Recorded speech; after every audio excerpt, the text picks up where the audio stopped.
Bueno, buenas tardes o buenas noches, más bien. Eh, bueno, no hemos oído muy bien lo que decía la voz en off, con lo cual yo soy María de Álvaro, supongo que se lo habrán comentado, y han venido aquí a ver a Belén Gopegui. Luego yo no les voy a decir quién es Belén Gopegui porque lo saben perfectamente. Y lo saben porque se lo ha contado ella misma a través de sus libros. Entonces, bueno, también a través de sus películas, aunque más a través de sus libros, que es a lo que se dedica Belén. Valga por resumir que Belén nació para la literatura de alguna manera en Asturias, porque, como ella misma recordaba hoy en una entrevista con Alberto Piquer en El Comercio, ganó el Tigre Juan, el premio Tigre Juan, en el año 93. Eso fue con la escala de los mapas. Desde entonces, pues Belén ha escrito, no es una escritora de novela por año, ¿verdad? Pero ha escrito con mucha cadencia desde entonces y hasta ahora ha ganado innumerables premios y está aquí con este libro, con El Comité de la Noche, que es un poco de lo que vamos a hablar hoy, aparte de otras muchas cosas, supongo.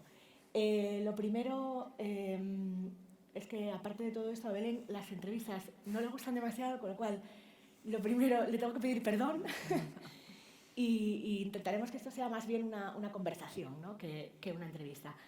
Entonces, bueno, si le parece, la suya es una literatura comprometida, primero creo que con el lenguaje, una literatura comprometida con la propia literatura, pero también una literatura comprometida, no sé si social o políticamente, no sé en cómo se encuentra más cómoda, si hablando de socialmente o políticamente.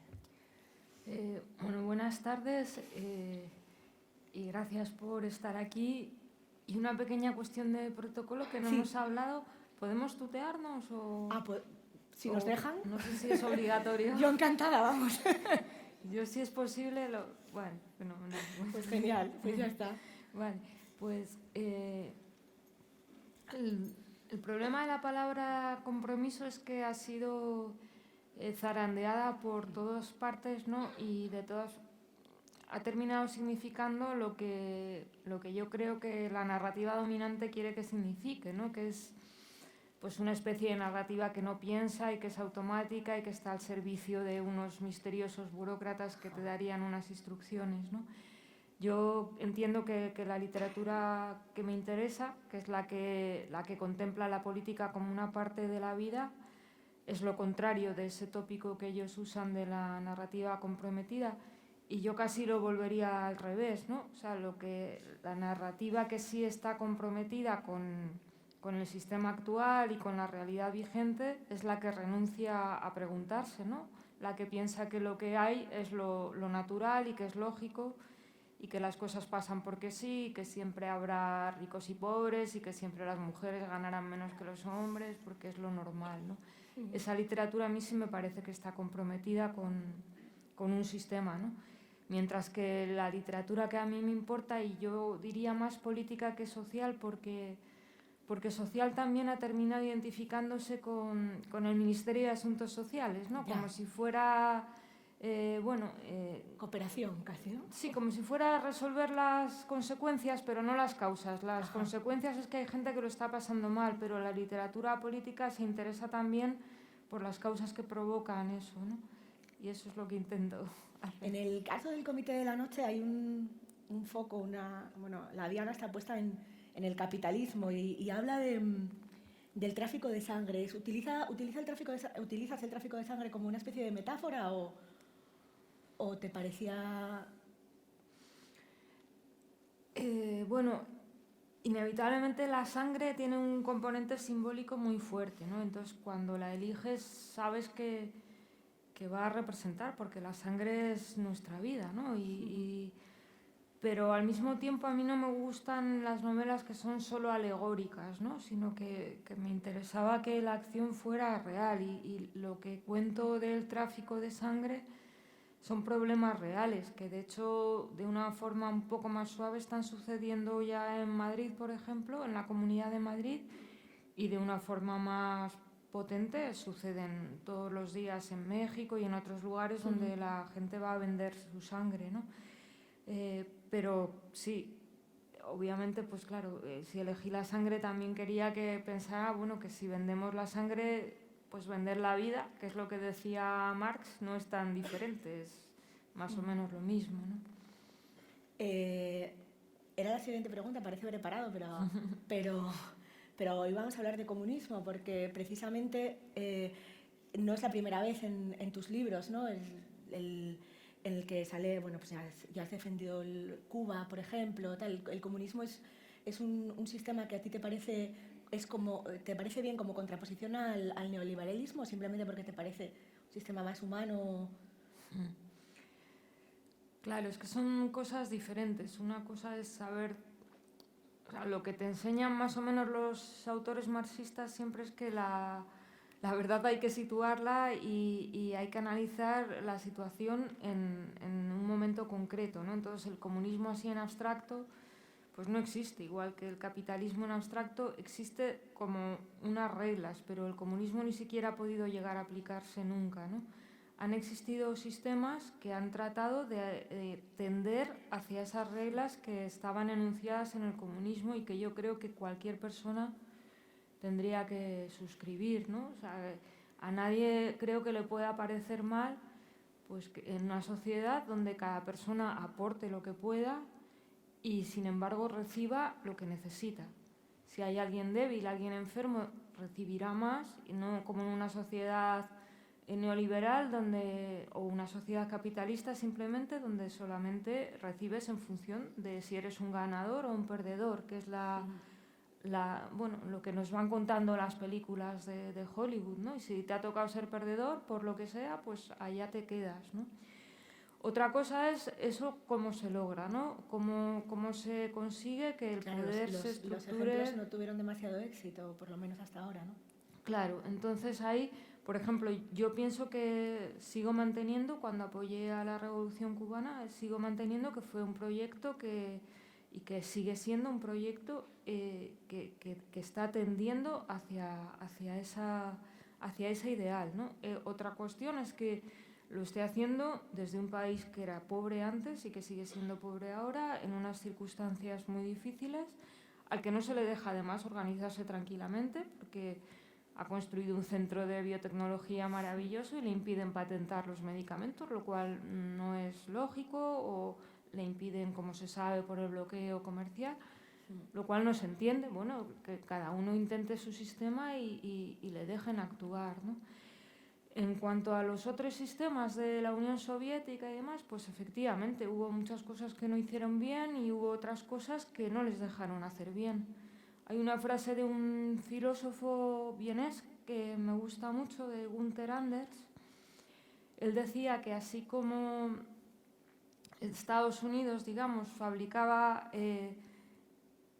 armas para las guerras, o sea, fabricaba guerras para las armas, lo que la Unión Soviética tenía que responder era fabricando armas para las guerras. Pero bueno, me parece que me he liado porque siempre me lío un poco con esta frase, pero creo que se entiende la idea. La idea es de quien, porque quiere dar salida y vender sus armas, como ocurre con la industria armamentística de Estados Unidos, le interesa que haya guerras. Mientras que hay, al revés, una nación que se ve obligada a entrar en una carrera armamentística porque la otra no le deja tranquila, ¿no?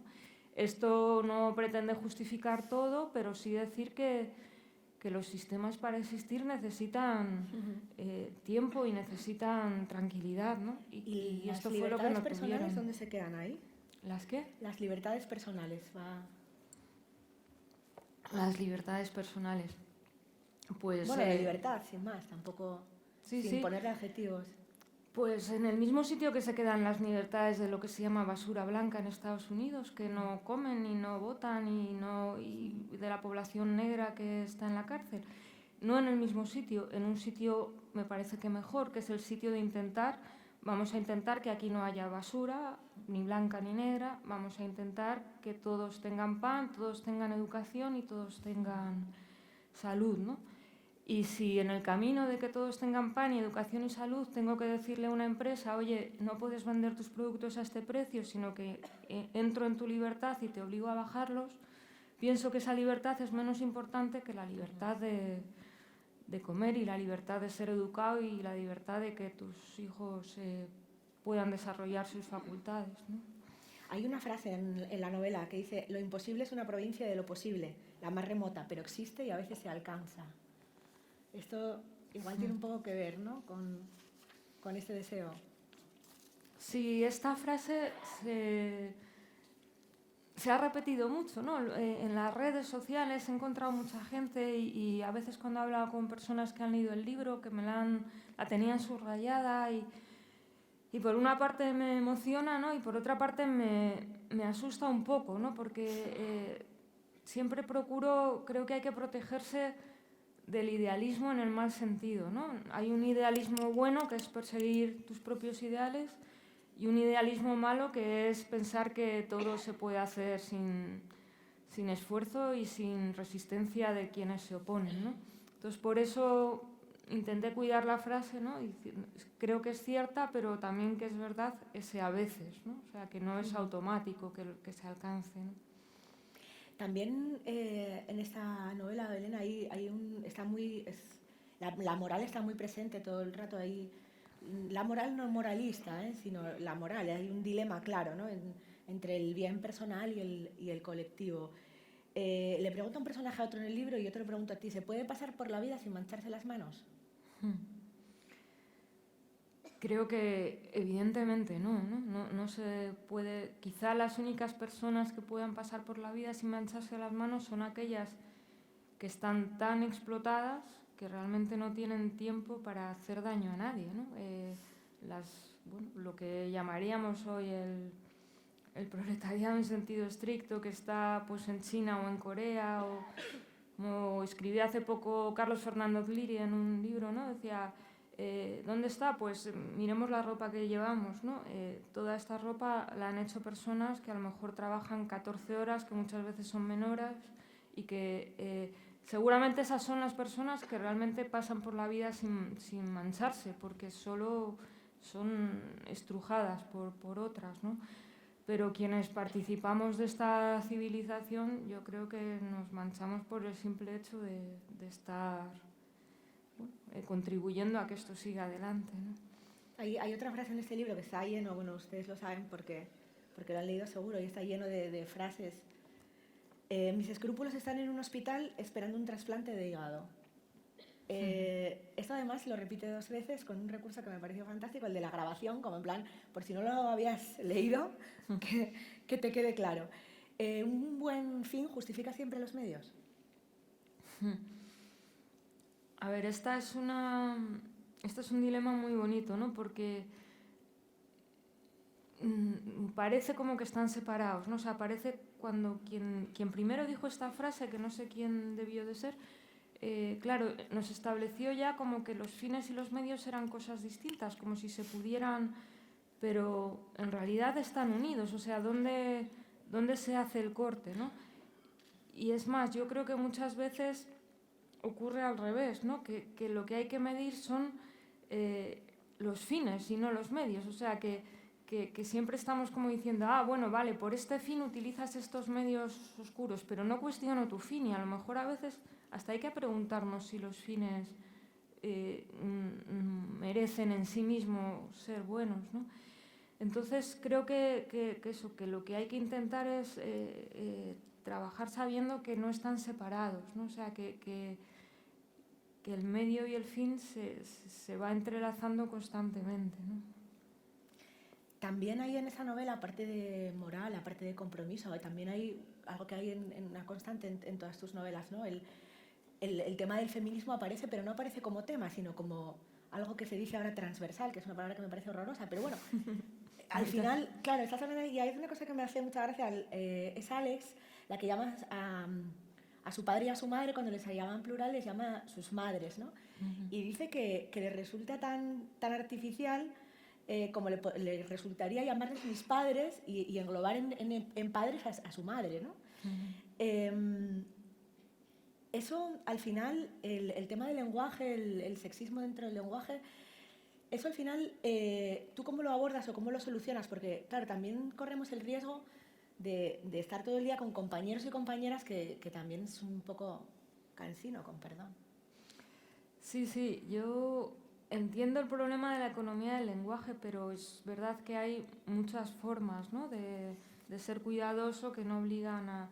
De todas formas, también hace tiempo escribí un artículo, ¿no?, donde decía, imaginaos que bueno, por ahorrar, pues ahora dijéramos, en vez de comunistas y anarquistas, vamos a decidir que comunistas engloba también a los anarquistas. O en vez de, yo qué sé, peluqueros y barrenderos, pues vamos a decir que no, que cuando decimos peluqueros también ya decimos barrenderos. Es un poco como absurdo, ¿no? Por esta economía del lenguaje, hacer que determinados colectivos desaparezcan, ¿no? Aún así, como nos ha tocado este idioma, que nos podía haber tocado otro, donde, por ejemplo, hay una palabra que designa al padre y a la madre, que es diferente de padre y madre, ¿no? Pero a nosotros nos ha tocado este, pues yo creo que se trata de esforzarse un poco y de a veces, pues eso, decir el alumnado, o a veces hablar en femenino porque remites a personas y decimos todas estamos aquí, y no es que esté hablando todas las mujeres, sino todas las personas que estamos aquí. Y ya está, ¿no? Entonces se trata como de eso, de tener un poco de cuidado para que determinados colectivos no desaparezcan, porque yo creo que desaparecer al final tiene consecuencias, y al final, pues eso, de pronto lees en un titular los deportistas más importantes del año y resulta que la lista son todos hombres, porque ese nos inclina al masculino, y no hay una tendencia natural a buscar dentro del los a las mujeres. Entonces, bueno, hay pequeñas formas que se dice que sirven para que esto no se produzca, ¿no? ¿Qué pasa cuando esto, o sea, este tema puede ser un problema de lenguaje y puede ser un problema de cuando ya llega la violencia machista y hay muertos, ¿no? O muertas en este caso, que no es que se mueran, es que las matan. Y el otro día hubo la manifestación en Madrid con miles y miles de personas, y ese mismo fin de semana mataron a 3 mujeres, al fin de semana siguiente otras 3. Me parece que desde la manifestación que fue este mismo mes son 7, en lo que va de año pues cerca de 50. ¿Esto qué está pasando? Porque realmente... Sí, yo creo que ahí también tenemos que estar muy, muy atentos al lenguaje, ¿no? Porque, por ejemplo, muchas veces se dice que la violencia machista es una lacra, o que la violencia de género es una epidemia. Se utilizan frases así como si fuera un fenómeno inevitable, ¿no? Natural, ¿no? Y no, ni es una lacra, ni es una epidemia, ni es un vicio, es un problema político muy grave que deriva de una sociedad que ha colocado siempre al hombre como lo general y a la mujer como lo particular, que no ha dejado espacio a la mujer para que trabaje, y que a su vez ha dejado en muy mal espacio a muchos hombres cuya única parcela de poder era sobre sus mujeres, y mientras tanto iban soportando todo el poder que se ejercía sobre ellos. Y en el momento en que ya no pueden ejercer ese poder, entonces yo pienso que es un problema político grave y que va más allá de las situaciones concretas, y que hay que resolverlo como si fuera algo tan gravísimo como tantas otras cosas a las que se dedica muchísimo más potencia, ¿no? Y esto de que no es que haya más muertas ahora que había, sino que se conoce el origen, ¿esto puede ser así o no? A mí me da igual, Bueno, me da igual. Ahora a lo mejor la gente moría antes de infarto, pero ahora a la gente le dicen que de paseos, no le dicen, bueno, pues como morís los mismos, quedaos en vuestra casa, ¿no? Y bueno, la verdad es que es un problema grave, y que además a mí lo que me inquieta es que no sé hasta qué punto es un problema que se pueda resolver solamente desde arriba. O sea, no sé, creo que se tienen que utilizar la fuerza de alguna forma, ¿no? Porque se está usando la fuerza, y la fuerza no contra los débiles que a su vez matan por impotencia, sino, bueno, creo que hay que cambiar la sociedad para que esto cambie, ¿no? Entroncamos aquí directamente estamos hablando de violencia, y no podemos obviar evidentemente el tema el tema terrorista con los atentados de Francia de este fin de semana, pero es que además en el Comité de la Noche, directamente, bueno, el grupo, el Comité de la Noche, habla de violencia y dice que no apoya la violencia a la desesperada, pero dice una frase que me ha gustado especialmente, es cuando el riesgo personal está excluido, a lo mejor ya estamos muertos. Y deja bien claro seguidamente, aunque el riesgo no es inmolarse, ¿eh? Y utiliza la palabra inmolarse además, pero ese riesgo... Sí, ahí también me costó mucho escribirlo y traté de ser muy cuidadosa porque, bueno, en el libro hay un momento que se habla de un libro que no consigo que nadie edite, y vuelvo a decir aquí si hay algún editor, porque es un libro maravilloso que se llama Como si un ángel, de un escritor austríaco, y yo lo he leído porque se tradujo para editarse en Argentina. El escritor se llama Eric Hackel y además su esposa es asturiana y viene por aquí, así que igual alguien le conoce. Y ese libro trata de la vida de una montonera, ¿no? Entonces, y lo cuenta con una delicadeza maravillosa, ¿no? Pero claro, cuando sabes que ha habido gente que ha dado sus vidas por sus ideas, bueno, jugar con la idea de la violencia en un libro, creo que hay que ser súper respetuoso, ¿no? Respetuosa en este caso, pero por otra parte, sí que pienso que no podemos hablar sin pensar que los cuerpos también, o sea, que las palabras separadas de los cuerpos no cuentan, o sea, que cuando estás diciendo algunas cosas, si no estás dispuestas a apoyarlas con tu cuerpo, digamos que las palabras pierden vigor y se pueden llegar a convertir en hipocresía, ¿no? ¿La violencia se puede detener con violencia? ¿O se debe detener con violencia? Aquí... Y estoy hablando del caso concreto del yihadismo, ¿eh? No estoy... Claro, es que la violencia en abstracto es muy complicada, porque no es la misma la violencia de un dictador que está masacrando a su pueblo que la violencia del pueblo que se defiende, ¿no? En el caso del yihadismo, yo lo que creo es que primero hay que pararse a pensar, ¿no? O sea, es que como que no ha habido ni un segundo para pararse a pensar, ¿no? Y yo realmente no sé lo que hay que hacer, pero lo único que pienso que primero hay que hacer es pensar qué está pasando, pensar, no sé, pienso que es algo que no se puede resolver con términos como es el odio, ¿no? ¿Qué es el odio? El odio, y no lo sé, pero bueno, lo comentábamos antes, ¿no? Que quizás sería bueno que hubiera más personas con poder, no como yo, ¿no? Que dijeran... digo, con cargos institucionales, porque todos tenemos nuestro pequeño poder, pero que dijeran, no lo sé, no sé qué hay que hacer, vamos a pensar, vamos a esperar, vamos a ayudar a quien ha sufrido, pero vamos a pensar antes de tomar una medida, ¿no? Y de cargarnos a no sé cuántos más, creo. Mira, bromea siempre Leonardo Padura, que es nuestro flamante princesa de las letras, el primer princesa de las letras, mira, hablando de lo que hablábamos. Siempre bromea con este tema de que a él le gustaría ser Paul Auster, ¿no? Para que dejaran de preguntarle ya por Cuba y le hablaran de literatura. Entonces, bueno, me parece que viene aquí al caso, porque si quieres seguimos hablando de política o si quieres hablamos de literatura. Esto elige si quieres, vamos.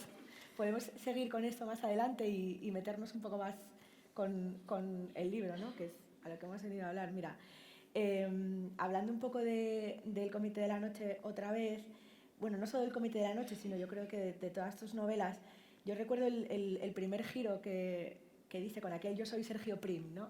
Que yo, cualquiera que haya leído ese primer libro de Belén, seguro que se pegó un bote, ¿no? Porque cuando lees esto y de repente dices, ¡ostras!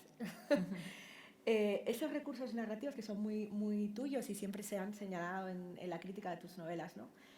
¿Eso te sale natural o es una cosa que tú te curras, que tú estudias, que tú dices, a ver cómo cuento esto de una manera distinta, a ver cómo me meto en otro personaje, a ver cómo el narrador de repente aparece por otro lado que nadie se espera? Hay una parte que aunque no me guste porque no me gusta mucho la mística de la escritura, pero tengo que reconocer que hay una parte que es el tono de la voz que habla que de alguna forma viene dada, ¿no? O sea, te aparece un día. Eso no quiere decir que sea mágico, pero supongo que se van combinando experiencias, lecturas, momentos, y hay un momento que oyes la voz que va a narrar, y ese el tono no lo piensas, pero quien narra sí que lo piensas, o yo pienso que hay que pensarlo, porque quien narra una historia es casi la decisión fundamental, ¿no? Sobre todo porque quien narra siempre tiene un interés, ¿no? ¿Por qué te cuentan esa historia? Tienes que saber quién cuenta esa historia, por qué la cuenta, si está implicado o implicada en la historia o no, si quiere que creas algo por un motivo estrictamente emocional o por un motivo subterráneo que no te confiesa. Y por eso yo sí que intento siempre como que el lector tenga posibilidades de saber quién es el narrador o la narradora, ¿no?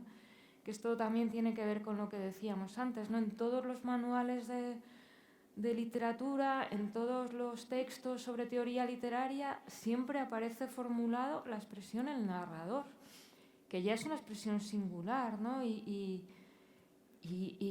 O sea, supongo que aquí nadie ha oído jamás hablar de la narradora omnisciente, pero ¿por qué no podemos imaginarnos a una narradora omnisciente, ¿no? O sea, porque siempre el yo que narra tiene que ser masculino, ¿no? Entonces, yo creo que es importante eso, como darle a las personas que leen la capacidad de saber quién te está hablando, ¿no? Y cómo está involucrada en la historia. En el Comité de la Noche, el escritor, o sea, el escritor, el contador de historias, este hombre tan fantástico al que le cuentan historias y él las reproduce, eso es un ejemplo, ¿no? de recurso narrativo que te habló, te dijo, invéntame, por favor, estoy aquí. Sí, este es alguien que yo tenía ya de hace tiempo dando vueltas, ¿no? Porque, bueno, la verdad que uno de los libros más bonitos que hay, de las películas más bonitas que hay, para mí es la de Cyrano de Bergerac, ¿no? Que es como una figura inolvidable, ¿no? Y esta idea de alguien que habla a través de otros, ¿no? Pues claro, está muy cerca de lo que es escribir también, ¿no? Entonces siempre tenía la idea eso, como de un Cyrano que se dedicara a eso, ¿no? Y que aceptara ese papel, no como a Cyrano que le cae aunque él no quiera, sino que lo asumiera, ¿no? Y como ya lo tenía por ahí, pues ya dije, bueno, venga, ya. No sé si es la sensación que me daba a mí y ya está, pero yo creo que en ese personaje a lo mejor se te ve a ti, bastante, igual más que en otros, no sé, yo creo que también se ha utilizado un poco, ahí hay como una poética, ¿no? de Belén Gopegui, y hablas de lo que es la literatura, no sé si para ti o para él, pero yo creo que es un poco para ti, ¿no? Yo me quedo con frases como, escribir es convocar al fantasma, leer nos da aliento, nos separa de lo previsible, y luego mi favorita, que es cuando dices, se escribe concatenando, de la tierra a la raíz y de ahí al resto del árbol, al fantasma y a la lluvia. Pues me alegra que te haya gustado. Sí, claro, es que era una tentación, ¿no? Si tienes un personaje que está escribiendo la historia a la vez que pasa, pues poderle transmitir las propias dudas que tienes tú al escribir, ¿no? Aunque siempre procuro que no sean exactamente las mías, ¿no? Porque pienso que la escritura tiene que aportar también esa pequeña distancia de decir, no es esto, sino esto pasado por lo que el personaje pensaría, ¿no? Pero sí, claro que algo habrá. Los mapas de los hombres son los libros. Esto lo dijo Belén Gopegui hace muchísimo tiempo. Y en sus libros salen constantemente escritores, citas. Algunos directamente, en este está Cavafis, por ejemplo, pero por sus páginas pues, se han paseado Nabokov, Baudelaire, Conrad, Cortázar. ¿Qué lee Belén Gopegui en su casa? Pues sí, leo casi todo lo que leen mis personajes, ¿no? O sea, que es que leer, claro, para quien escribe, y yo creo que todavía para muchas personas es como algo continuo, ¿no? No es que lees, es que siempre estás leyendo, ¿no? O sea, y no te sabría decir ahora, porque esta pregunta cuando te la hacen siempre... O sea, lo entiendo perfectamente porque a mí me aterraría que me la hicieran. Quedaría en blanco, claro. Sí, Pero sí, bueno, para eso están los libros, tus libros, quiero decir, los hemos visto. Dice Carla, por ejemplo, al narrador, parece que hemos estado en los mismos libros. Me acordé porque eso se lo dice parecido Laura al agregado en el lado frío de la almohada, cuando le dice, hemos coincidido en muchos libros. Al final, los libros son una forma de relacionarnos, incluso a través de los libros se puede saber cómo es una sociedad, a través de los libros que produce o que lee, no lo sé, puede ser. Sí, sí. Yo hace tiempo escribí un texto con motivo de la novela Effi Briest, que la recomiendo también, o Effi Briest, no sé cómo se pronuncia, esa alemana, de Theodor Fontane. Y ahí es una novela de adulterio donde hay un hombre mayor que se casa con una mujer más joven y para evitar, digamos, que le engañe, le cuenta una historia de que en esa casa vive un chino y que ese chino es como un fantasma que vigila, ¿no? Y entonces yo escribí un texto que se llamaba Tengo celos cuando lees, ¿no? Porque era algo así como que en función de aquello que tu pareja lea o que las personas que tienes cerca leen, ellas se comportarán de una forma o de otra también, ¿no?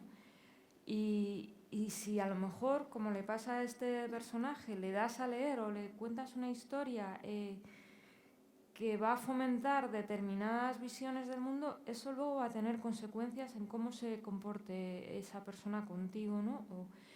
Y esto que creo que lo podemos entender en la vida, pues también creo que funciona para una sociedad, ¿no? O sea, una sociedad que sobre todo lee un tipo de libros y sobre todo ve un tipo de películas, seguramente se comportará de una forma diferente a una que sobre todo vea otro tipo de películas o de libros, o sea que sí.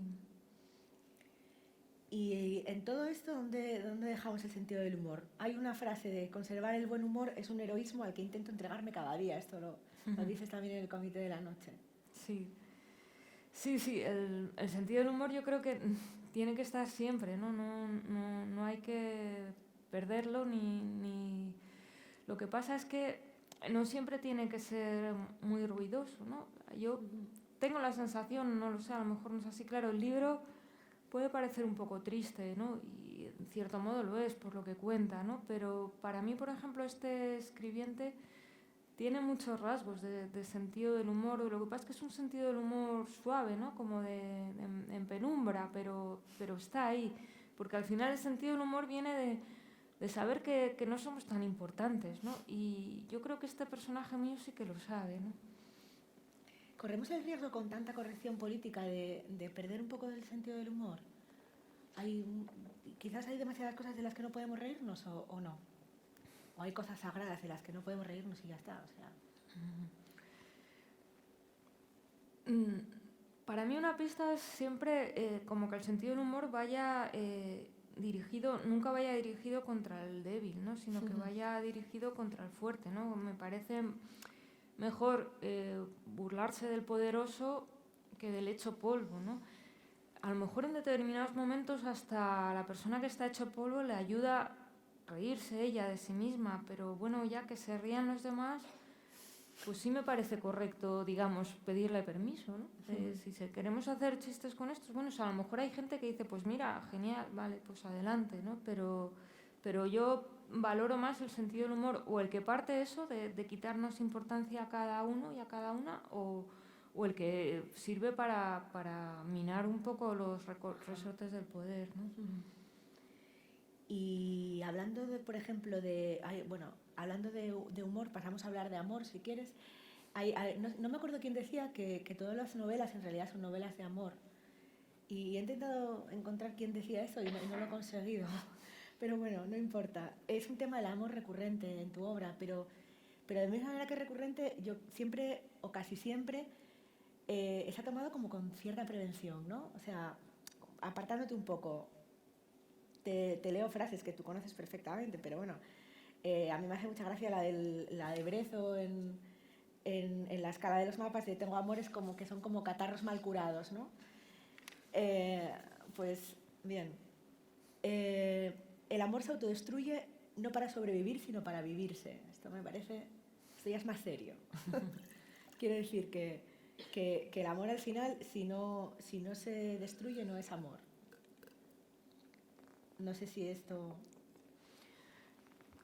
Sí, o sea, depende de quién diga eso, como la frase en cada momento, por qué lo diga, y la prevención que yo tenía y tengo con el amor, es curioso que al final se ha acabado como haciendo explícita, ¿no? Porque ahora es muy fácil encontrar muchos discursos contra el amor romántico, ¿no?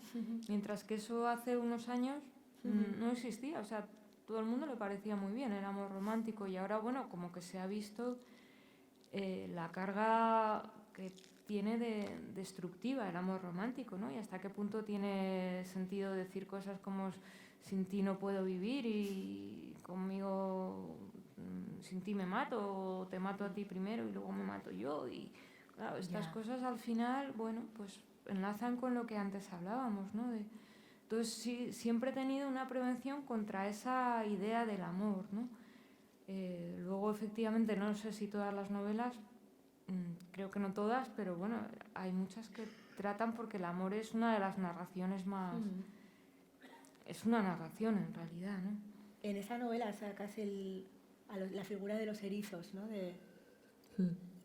Del poema de Cernuda, que es un poco eso, ¿no? El resultado fue, ya sabéis, como los erizos.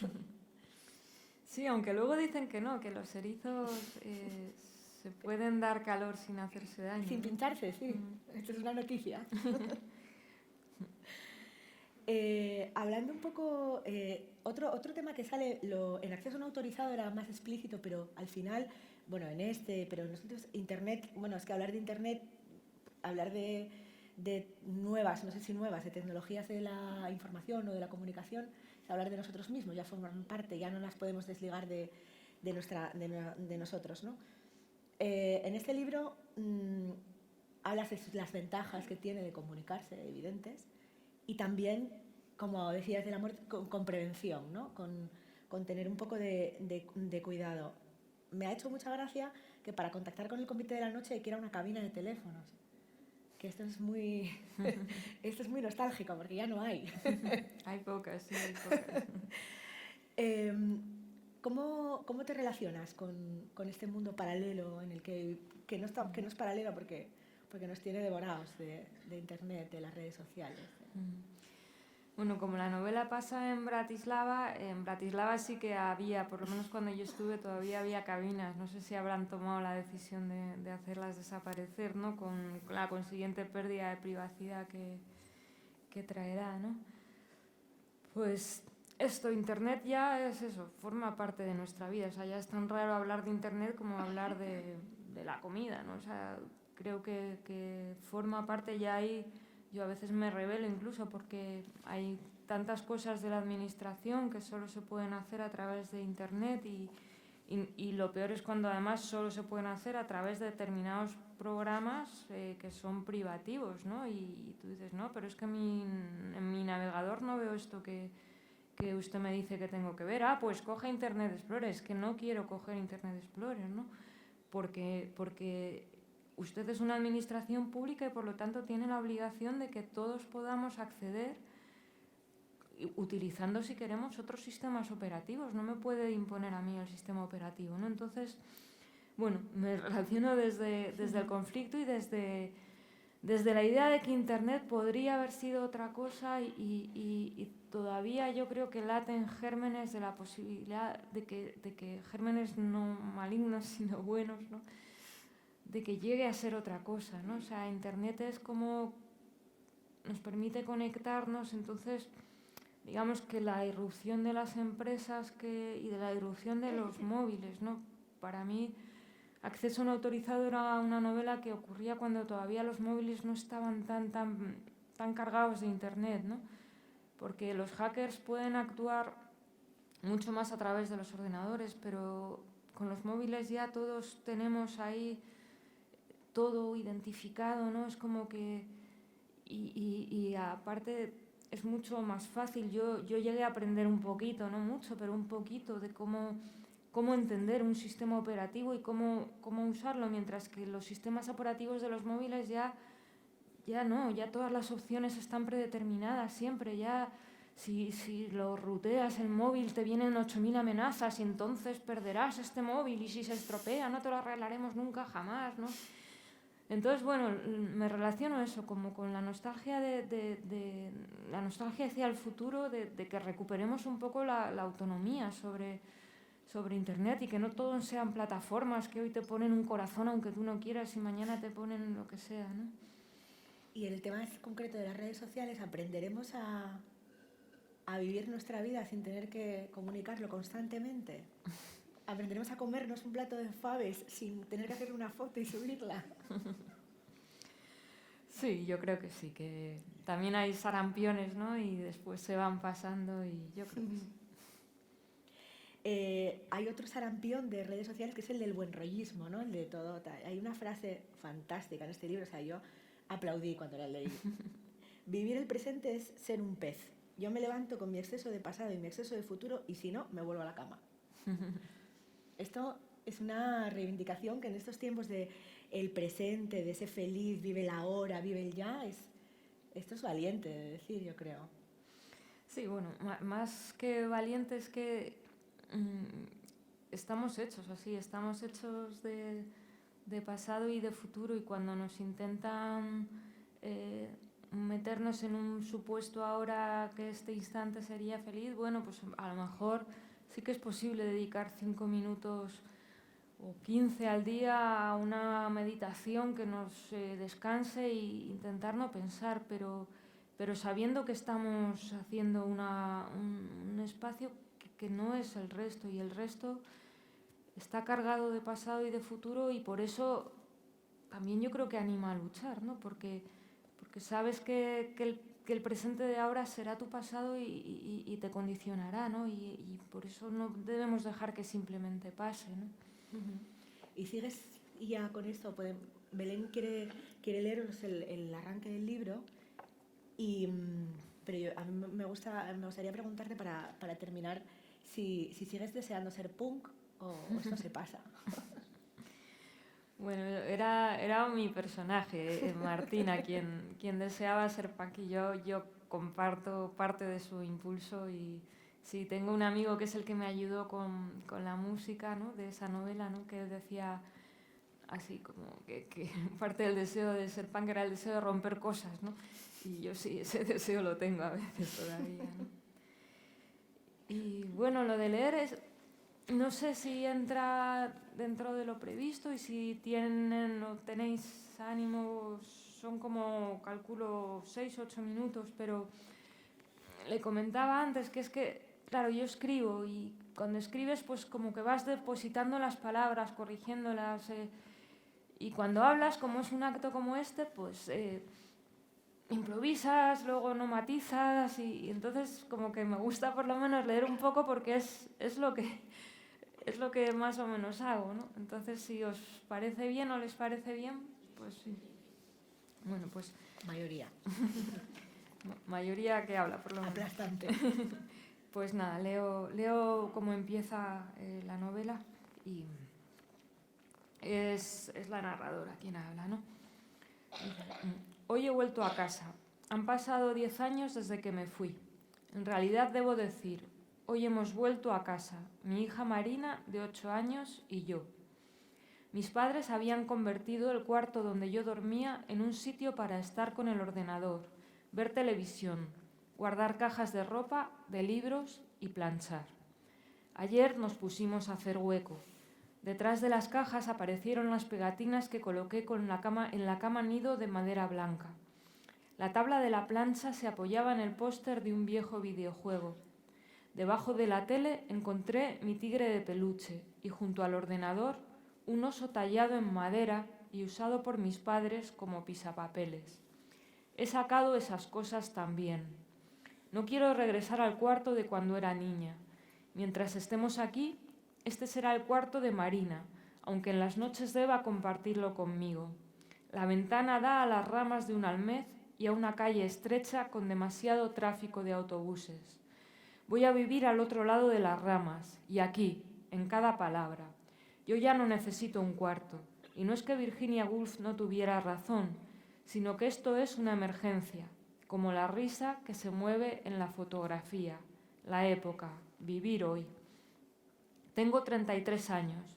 Podéis decirme que es la edad más hermosa de la vida y que a partir de ahora la madurez es una obligación o solo miedo.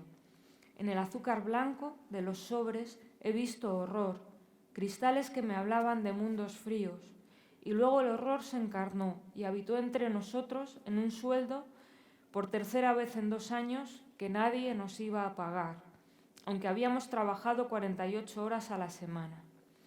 Diréis que me han vencido, que estoy aquí guardando en las palabras lo que no me dejaron poner fuera, hacer fuera, pero esto es una tregua y es un manifiesto. Ahora que parece que todo se puede decir, candil de nieve. No ves una combinación imposible de palabras, sino la señal que al escapar a los sentidos exactos de las cosas, apunta a lo que se dibuja en la distancia. Candil de nieve. Intuyes qué puede ser. Lo percibes, aunque la silueta no está completamente nítida. Es entonces cuando averiguas que algunos objetos, para ser vistos, requieren de tu colaboración y empiezas a darte cuenta de que lo que nos pasa no está separado de lo que pasa, ni viceversa. Nos pasa a la intemperie.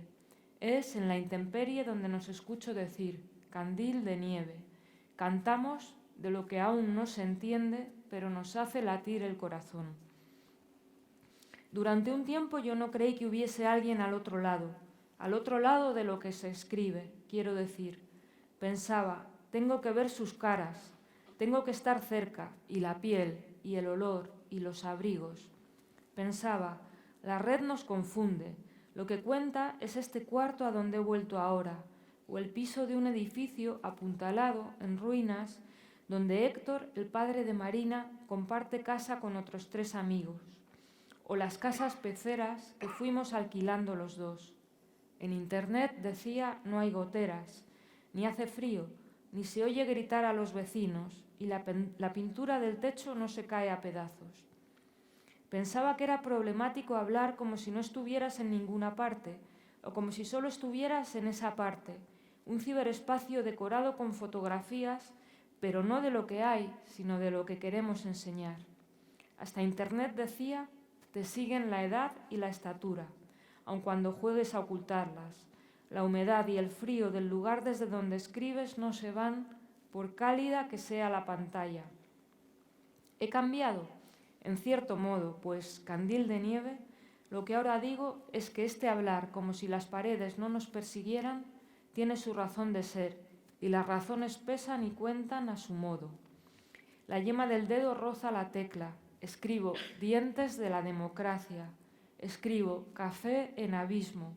Luego escribo que me hundiré mañana, cuando todos despierten, mis padres y la niña. Con los ojos tapados por dentro para que no me vean perpleja ni furiosa, la llevaré al colegio. Saludaré a las otras madres y a los otros padres, la mayoría velando su locura como yo la mía. Tal vez tome café en abismo, con 2 o 3, y seremos prudentes para no contar que odiamos todo. Cuando nos dicen que estudiar requiere un cuarto y silencio y orden. Cuando nos hablan de que los niños ya tienen que ir aprendiendo a organizarse, no olvidar las tareas, el chándal y la flauta. Joder, si es su vida lo que van olvidando de una casa a otra, de una crisis a otra. Lo que menos nos importó a Marina, a Héctor y a mí fue cuando nos separamos. Llegamos a un acuerdo. La niña nos veía respirar otra vez, abrir las alas. Pero la rabia de nuestros trabajos de mierda, de los cambios de casa forzados, del llegar tarde y salir temprano y hoy duermes con tu amiga, mañana con los abuelos, esta noche no hay cuento, papá no se ha enfadado contigo, es que se ha peleado esta mañana y todavía está un poco mal. ¿Y por qué se ha peleado y dónde le han pegado? No es que le hayan pegado, es que violencia es tener que pedir que te dejen trabajar, pero no estoy diciendo esto. Estoy cambiando el puto chip, aunque no tenga chip que cambiar y no soporte esta expresión. Estoy tapándome los ojos por dentro y busco un tema o un juego que nos lleve a otro sitio. El horror es pensar qué pasaría si un día Marina se da cuenta y cuando llegan las cosquillas no se ríe por mis manos, si ya no ve el juego y lo que ve es mi salida de emergencia, tapiada por más señas. Pero hoy todavía se ha reído, cuando escapé de sus preguntas con cosquillas, ¿y qué harás? ¿Y qué le pasa a los abuelos? ¿Y cuánto tiempo? Cuando no supe qué decir y me tumbé con ella y empezamos la guerra de cosquillas, se reía, y hasta yo me reí. No ha habido café en Abismo.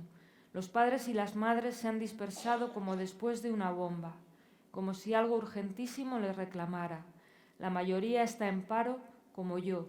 Más que correr hacia algún sitio, huye de los espejos. Lo sé porque yo también huyo. Muchas gracias.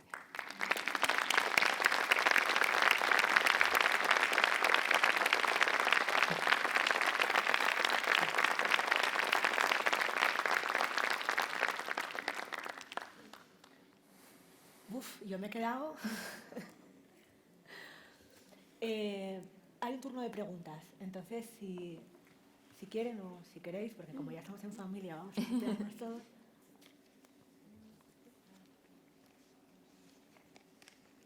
¿No tenemos voluntarios? Ah, pues sí, tenemos uno ahí.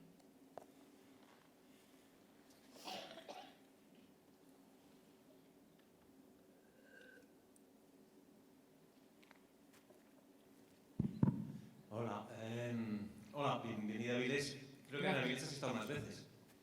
Además, yo tengo un recuerdo muy bonito de las novelas que he leído tuyas, que he leído unas cuantas. Reconozco que hay una que me ha impresionado muchísimo más que las demás, porque me ha impresionado mucho, que es Lo Real. Lo Real me supuso, ya tiene muchos años Lo Real, ya tiene 15 años quizá, o por ahí. En 2001, yo creo. Y ya cambió mucho este país y muchas cosas. Y hay un momento, hay incluso una pequeña escena donde hay gente que está, los protagonistas, el protagonista y su pareja están en Candás y vienen a Avilés en un momento dado, y en Candás la chica del protagonista tira la cafetera y la cafetera es todo un símbolo de muchas cosas. Y me decía gracia que estuviéramos en Avilés y al lado de estas crisis. Esa novela tenía, primero, un valor literario evidente, estaba muy bien escrita, para mi gusto. Tenía un valor también político, tenía un valor de intentar... Yo veía en una sociedad, se hablaba mucho de una especie de transición, no la transición en el sentido del periodo histórico español de tales años, sino una especie de vamos a quitarnos muchas caretas, que es también el trabajo de las novelas, ¿no? O de los lectores, de quitarnos caretas cuando leemos. Y había dos elementos que a mí me fascinaban. Uno era, a mí me gusta mucho Stendhal, me gusta mucho Rojo y Negro y me vi muy reflejado. Me alegró mucho que en alguna entrevista tú comentaras algo de no sé qué ambiente Stendhal en esta novela. Era el personaje, el Julián Sorel español, el joven risco, que me pareció una cosa fascinante, una especie de luchador contra muchas cosas. Y luego había otro elemento que era el coro. El coro griego-español, que no se sabe muy bien de qué espacio literario salía y se enfrentaba o le daba la réplica al protagonista. Pasados 15 años en España, y pasados 15 años a los lectores y a la autora, ahora mismo, ¿quién sería el Julián Sorel? ¿Qué elementos, qué personajes, qué imágenes serían el Julián Sorel? ¿Y qué es del coro? ¿Qué fue del coro de esa novela?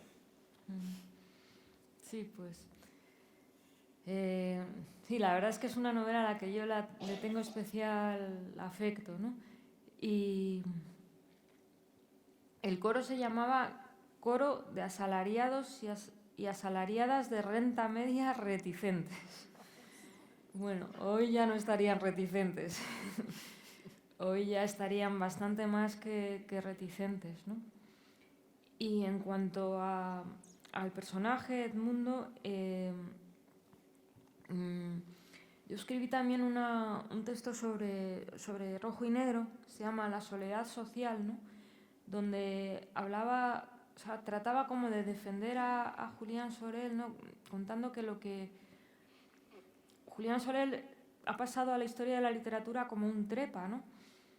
Y es un trepa que además al final acaba adoptando los valores de aquellos, de aquel mundo hacia el que ha querido trepar, que encima le han rechazado, ¿no? Pero él acaba adoptando los valores del honor, como muchas veces pasa en los desplazamientos, ¿no? Acaba siendo el único que se los cree, ¿no? O sea, mientras los marqueses y los no sé qué hablan del honor, pero les da completamente igual y traicionan a quien haga falta, él acaba creyendo en esos valores, ¿no? Y yo pensaba que le pasa eso porque digamos que él está en un momento histórico donde está solo, ¿no? Si Julián Soler hubiera vivido unos pocos años después, habría encontrado ya las revoluciones que se estaban gestando, ¿no? Y habría podido no ser un trepa y ser un luchador, pero como está solo, pues... Pero digamos que tiene alma o sea, creo que coincidimos, ¿no? Que es un personaje al que se respeta y se quiere, ¿no? Porque no es el típico trepa que solo busca su beneficio, ¿no? Entonces, yo pienso que hoy a lo mejor Edmundo encontraría más espacios y más aliados y aliadas, ¿no? Donde con quienes llevar a cabo su proyecto.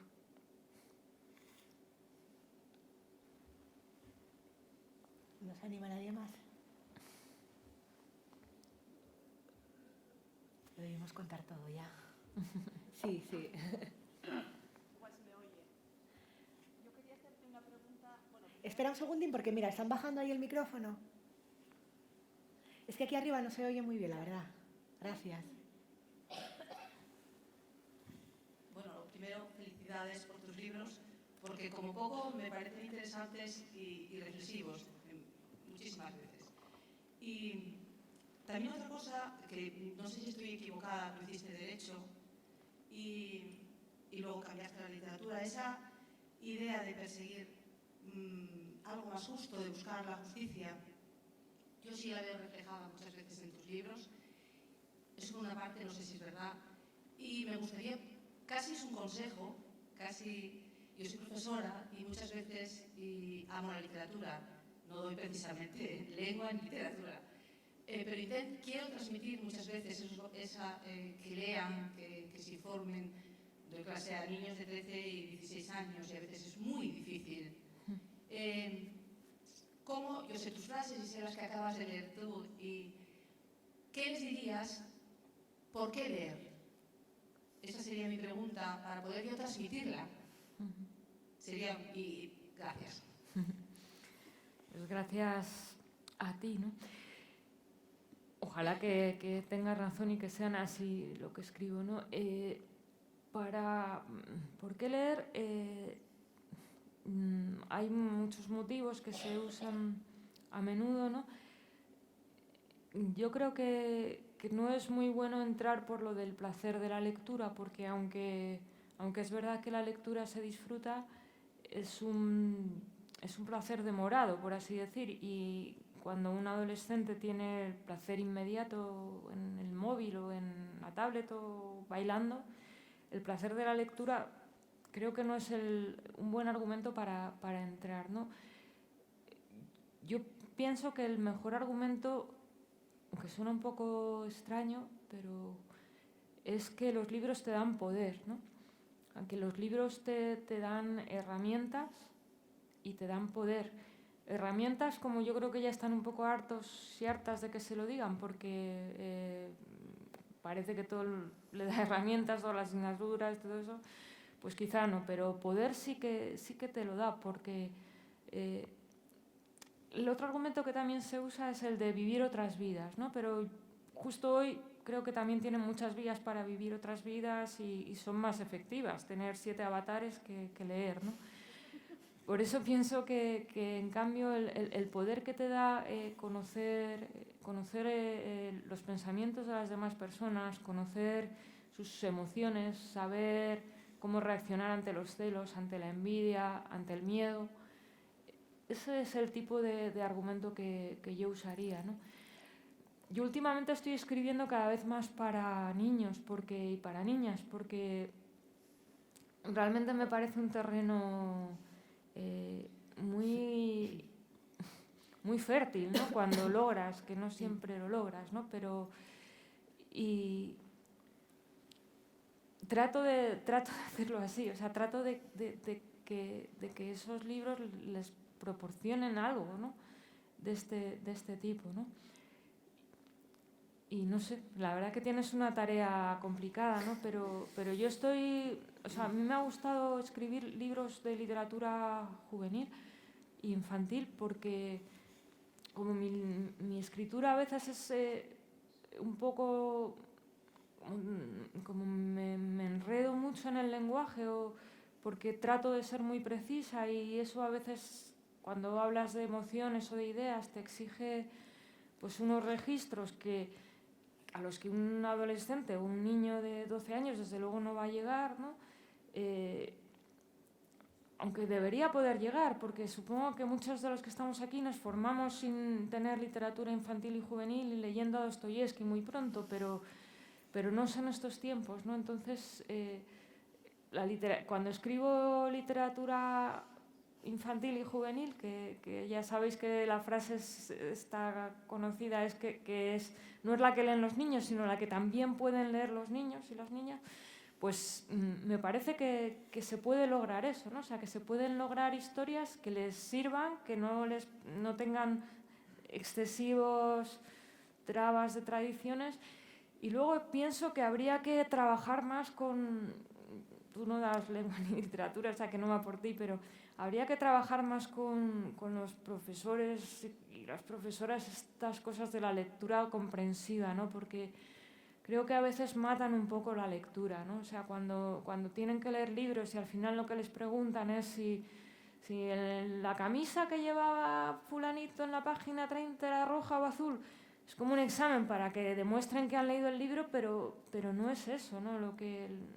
Eso mata un poco, yo creo, el gusto, ¿no?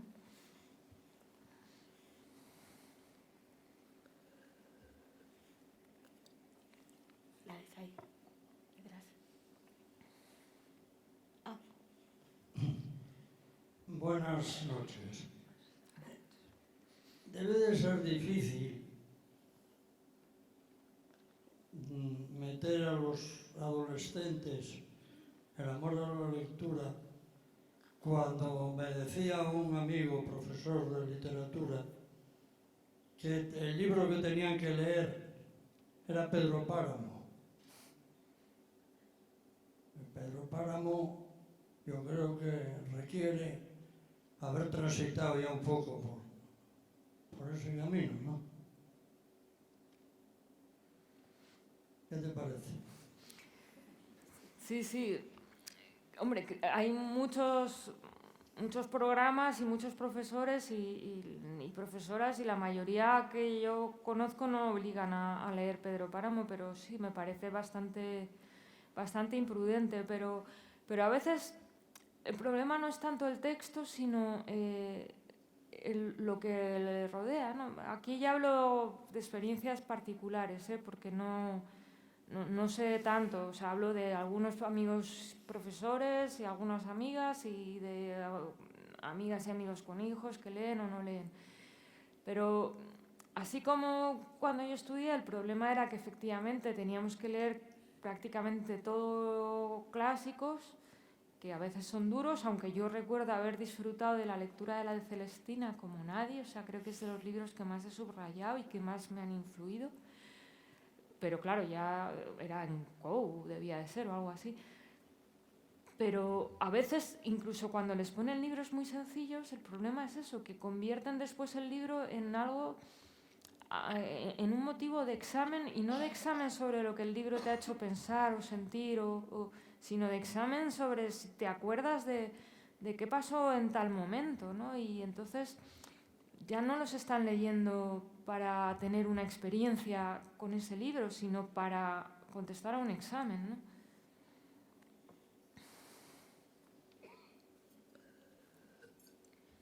Ya está.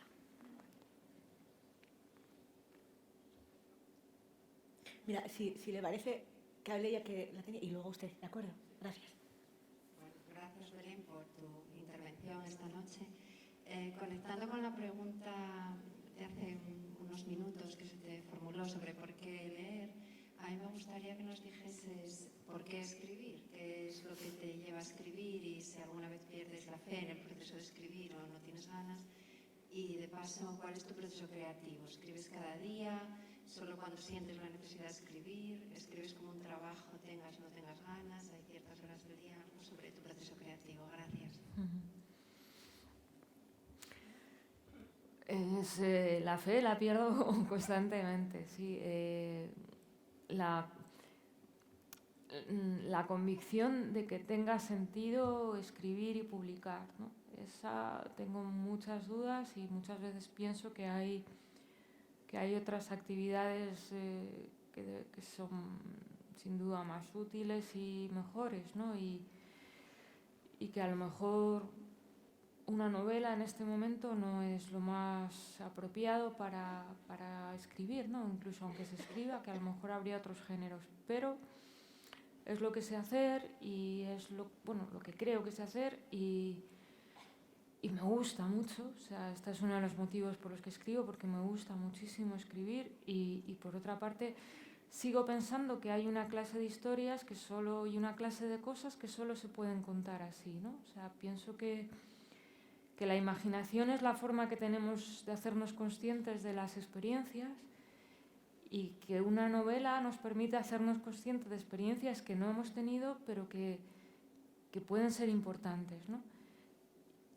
Entonces, pues eso, muchas veces digo, ¿para qué? ¿Por qué? Otras veces pues digo, pues voy a escribir esto para niños que por lo menos tengo más claro la función que cumplen los textos, ¿sabes? O sea, que nunca estoy o sea, siempre estos titulares que se leen de no sé qué escritor ha dicho que esta va a ser su última novela, pues siempre me hacen gracia porque siempre son mentira, pero por otra parte no creo que estén fingiendo, sino que realmente siempre se llega a un punto en que dices ya no escribo más, ¿no? Seguro que la culpa es del periodista. Bueno, no, porque son mentiras, o sea, el propio escritor lo dice y luego se arrepiente, pero entiendo que cuando lo dice es honesto, porque o la mayoría, porque es verdad, ¿no? Que a veces lo piensas. Y el proceso, pues, varía mucho en cada novela, ¿no? Hay algunas que tiran de ti y te pones y otras que las vas pensando y componiendo. Me acuerdo que hace mucho tiempo que leí la biografía de Nabokov y él contaba que escribía con fichas y luego las colocaba, ¿no? O sea, como que iba escribiendo las escenas y luego las colocaba. Y a mí eso me parecía imposible, o sea, porque mi forma de escribir era lineal, ¿no? Yo empezaba por el principio de la historia hasta llegar al final. Y sin embargo ahora lo entiendo más, o sea, ahora sí que a veces escribo pues una escena que tengo muy clara, o un diálogo, o un texto, y sé que dónde lo voy a colocar más o menos, pero no es tan lineal la manera de escribir, ¿no? Y la forma de hacerlo, pues aquí aparece el feminismo, ¿no? Hay una escritora que me gusta mucho que se llama como la actriz, pero no es la actriz, se llama Elizabeth Taylor, una escritora inglesa. Y ella en sus novelas habla muchas veces, o sea, hay varias novelas donde aparece una escritora, ¿no? Que más o menos se identifica con ella. Y la verdad es que son experiencias todas que es muy fácil reconocerse, ¿no? Por ejemplo, hay un momento en que ha quedado con su editor. Ella vive como a 60 kilómetros de Londres o lo que sea, entonces tiene que coger el tren para ir a verle. Y pues la hija pequeña le monta un número, se pone a llorar, no sé qué, y ella se va con una culpabilidad espantosa y está todo el rato sufriendo allí, haciendo la cita con el editor a toda velocidad, y después vuelve y le dicen que bueno, que la hija ha pasado totalmente, como siempre pasa, ¿no? Los niños lloran y luego se les olvida a los 2 minutos, pero estas cosas que hoy en día también le pueden pasar, por suerte, a los escritores, ¿no? Pero forman parte, porque hay algunos escritores a quienes no les pasan y te contestan como, sí, mi horario es este, bueno, mi horario es este si me dejan, porque depende de lo que te dejen, depende de los otros trabajos que tengas que hacer, depende de las exigencias familiares que tengas, depende de todo eso, ¿no? Dentro de eso, pues intento armar un horario que yo particularmente cuando mejor escribo es por la mañana, muy temprano, ¿no? Pero bueno, hay veces... Para mí las novelas tienen estructura de tobogán, ¿no? Como que vas ascendiendo despacio, despacio y llega un momento donde ya te entregas, ¿no? Y cuando llega ese momento, pues ya sí que escribes a cualquier hora del día o de la noche, ¿no? Pero... Y teníamos por ahí. Sí, yo solo decirte que estoy muy contenta, te trato de tú porque parece que preferías que te trataran de tú. Sí, lo agradezco. Estoy muy contenta de que estés en Avilés porque por fin personalmente poder darte las gracias por un libro que me dedicaste a través de tu padre, El lado frío de la almohada, porque los dos coincidimos en un jurado defendiendo la Escuela de Salud Pública de Cuba, Qué bien. pensando que era el mejor premio de cooperación que se podía dar. Fracasamos los dos votando a favor de esa propuesta, porque aunque sigo pensando que es el mejor premio que se podía haber dado, no hay ejemplo de cooperación mejor en el mundo, pues bueno, fracasamos. Sabíamos que íbamos a fracasar, pero votábamos a favor. Como tampoco se le dio a Alicia Alonso, que se morirá antes de que se lo den, y bueno, pero es Cuba, y Cuba es lo que es. Entonces, no, yo solo quería preguntarte, aparte de estar muy contenta de que estés aquí, ¿qué piensas del momento actual, de esa relación nueva? Me salgo de la conversación que estábamos manteniendo, pero tenía interés en preguntarte. Esa relación nueva de Cuba con Estados Unidos, ¿cómo lo ves tú? ¿Cómo ves que puede ir caminando? Bueno, yo en el tiempo en que escribí El lado frío de la almohada iba mucho a Cuba, tenía mucho contacto con cubanos de diferentes sectores y cubanas y estaba más informada, por así decir. Ahora sigo muy cercana ideológicamente y afectivamente al proyecto cubano, pero no tengo tanta información, con lo cual mi opinión pues no tiene mucho valor, ¿no? Alguna vez que me han preguntado en términos que sé que no son los tuyos, ¿no? Como, bueno, ya ha caído otro muro, ¿no? Pues no, yo lo que sí que pienso es que esto no es, o sea, no ha sido una rendición, por así decir, sino más bien una rendición mutua a un acuerdo mutuo. Es decir, que el país más poderoso del mundo, que llevaba muchísimo tiempo bloqueando a este país y que sigue bloqueándolo, ha resuelto entablar negociaciones y que eso debe leerse como una victoria de quienes durante años y años y años han resistido a pesar de las dificultades, sin cambiar sus ideas, sin estropear la sanidad, sin hacer como aquí, que estamos malbaratando todo, ¿no? Y que por supuesto que sé que en Cuba hay mucha gente que pasa muchas dificultades y que es que es un país pobre, es que eso como que también muchas veces se olvida, ¿no? O sea, es que en Cuba no viven como en Suecia, ni tienen los árboles que tiene Suecia, ni tienen los recursos naturales que tiene Suecia, ¿no? Ni tienen los años de explotación a los países cercanos que ha tenido Suecia, etcétera, ¿no? Entonces, yo quiero confiar en que todo vaya razonablemente bien, ¿no? Aunque ha sido llamativo esta última sesión de la ONU, donde esta vez ya no ha habido ni abstenciones, o sea, todos los países han condenado el bloqueo, excepto Estados Unidos e Israel, todos, absolutamente todos. Y ahí sigue el bloqueo, ¿no? Es una cosa... Espero que pronto lo dejen, ¿no? Pues no sé si hay alguna pregunta más. Tenemos tiempo si alguien quiere alguna más. Y si no, pues Belén, si quieres cerrar tú de alguna manera, decir algo, no sé. No, bueno, que muchísimas gracias. No sé, que escribir es una tarea solitaria, ¿no? Entonces, aunque yo pienso que comparto los rasgos de quien escribe, que se acostumbra a estar solo, y de las personas un poco introvertidas, que también tendemos a estar más retiradas, ¿no? Pero por otra parte, para mí estos actos son muy importantes, por lo que decía el personaje que he leído, ¿no? O sea, porque sabes que hay alguien al otro lado y Y aunque sean 3 o 4 preguntas y 2 caras que se te quedan y incluso el sonido cuando hablas, ¿no? Y los silencios, algo se oye, ¿no? Pues eso, que yo lo agradezco y que después cuando estoy ahí sola en mi cuarto, pues tengo en la cabeza todas esas personas que de alguna forma son a quienes van los libros, ¿no? Así que muchas gracias.